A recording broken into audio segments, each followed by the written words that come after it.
the sun. As it rises each morning, it paints the sky with warmth and light.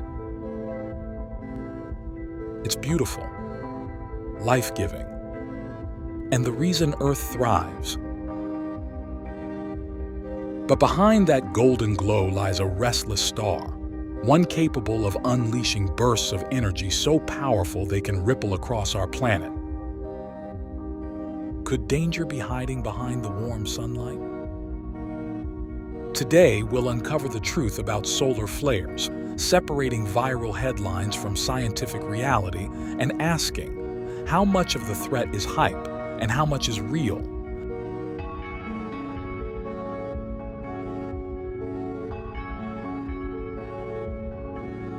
Often we come across some news videos or articles warning us of solar flares. Some of these articles are quite sensational, warning us of radiation exposure, power outages, and other effects that can cause problems to our daily lives. Sounds terrifying, right? It's quite difficult to tell if these effects are truly harmful. The first step to finding out is by knowing what solar flares are. A solar flare is a burst of electromagnetic radiation from the sun. When a flare happens, we see what is called a CME, which is a coronal mass ejection. A CME is a giant plasma cloud that is hurled into space. It is part of what is called space weather, where the solar flares are like lightning, and CMEs make up the thunderstorm that follows. And that CME is what travels through the solar system, with the Earth getting hit by it. This is where the fear begins. There are a lot of possible effects of the flares, and here are some of the viral ones we see online. First is that solar flares will cause the internet to go down. While some flares are capable of disrupting satellites and undersea cables, it is only temporary. Second is that the radiation from the solar flares will harm us if we get exposed. Solar flares cannot physically hurt humans on Earth's surface, as the atmosphere and magnetic field act as a protective shield. So, fears of humans getting radiation poisoning or cancer is unlikely to happen with the flares we have been getting.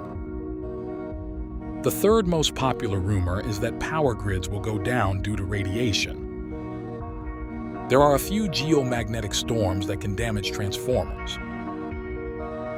One such event was the 1989 Quebec blackout. This was caused by an X-class flare, causing a 12-hour outage.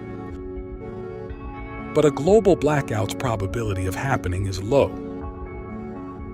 Another rumor that we see is that solar flares can cause earthquakes or affect the weather. Space weather and solar flares usually affect the Earth's upper atmosphere. This is why most of the damage is seen on satellites and power grids, and they have no effect on tectonic plates, causing earthquakes or volcanic eruptions. As for the weather, solar energy is reflected by the Earth's magnetosphere, which is why flares would not create heat waves or any changes in surface temperature. While there are no short-term effects, there have been studies that show long-term effects on Earth's climate. Events such as the Maunder minimum from 1645 to 1715 and the Dalton minimum from 1790 to 1830 showed low solar activity. These events coincided with a period called the Little Ice Age, where there were lower than normal temperatures in Europe. But solar flares do give us something good as well. We do get the very beautiful and mesmerizing auroras in the night sky. Auroras are best seen in high-latitude polar regions. This is usually 1,550 miles from the poles. In the North Pole, this is called aurora borealis, and in the south, aurora australis. People even plan trips during certain months to visit certain countries where auroras are more commonly seen. But during high solar activity, people can see auroras further south. Beautiful and natural nightlights aside, what can actually happen in a solar flare? Usually, solar flares affect satellites, which can cause communications disruptions. For the aviation industry, planes would usually reroute to avoid excess radiation. As for power grids, transformers could get damaged during storms. As for those who are afraid of losing internet access, fear not. While undersea cables could get damaged, there are redundancies in place to prevent this from happening. While these facts should reassure you, you should also understand that extreme solar weather can also happen. And these flares could trigger something more than the usual. Which begs the question, how strong would a solar flare have to be to cause considerable damage? Scientists classify solar flares in classes. These are the A, B, C, M, and the X class, with the X class being the strongest. To give you an idea, the Quebec blackout in 1989 was an X-class event. The solar flare and subsequent geomagnetic storm triggered by the CMEs overloaded the Hydro-Quebec grid for 9 hours. The worst we have recorded so far, however, was the Carrington event in 1859. The Carrington event happened from September 1st to 2nd, 1859 during solar cycle 10. This geomagnetic storm was a result of a CME coming from a strong solar flare on September 1st. English astronomer Richard Carrington recorded the earliest observations of a solar flare on September 1st. The impact of the Carrington event had auroras being visible around the world.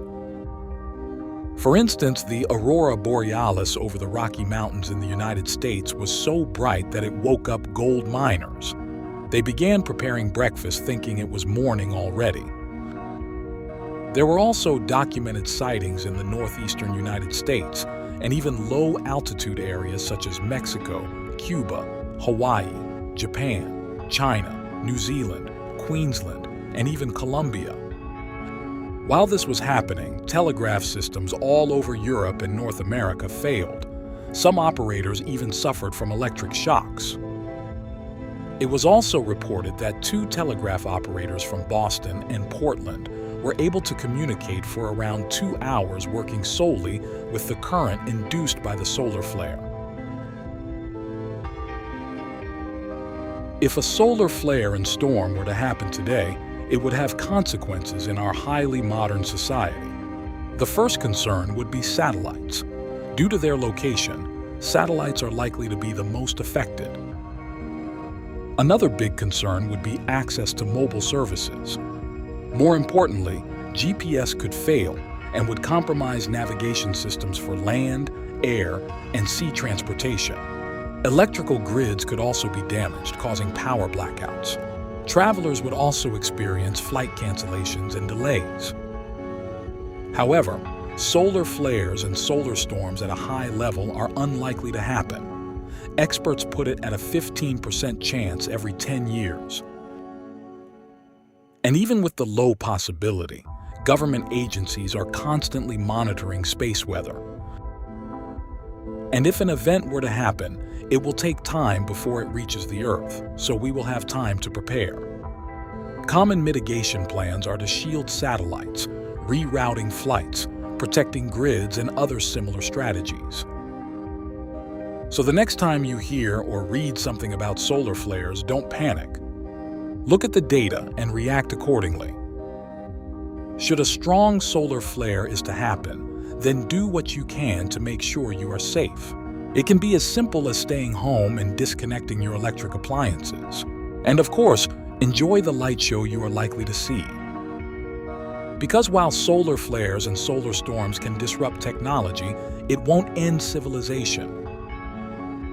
In the meantime, let's continue to observe, wonder, and ask why on YouTube.